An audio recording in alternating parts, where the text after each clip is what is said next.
This has been the hottest topic around these meetings so far, I think, is this idea that we might be staging some major retreat from globalization.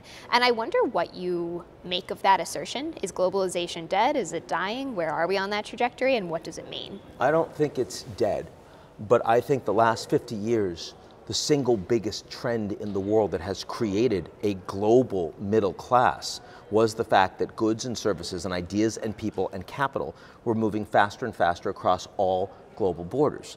There are a lot of things that were already making that a bigger challenge before the war in Ukraine. The very fact that you had so much populism in the United States and Europe, and you had America first, but then with Biden, you had a foreign policy for an American middle class.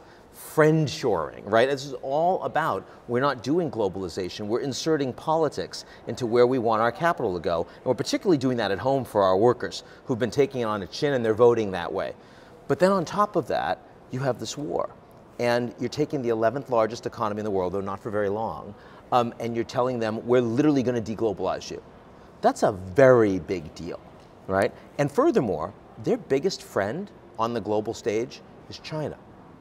And China's going to be the largest economy in the world. My president has said that this is a conflict between democracies and autocracies. So we're saying that there's a conflict between the United States and our allies and Russia and its ally, China.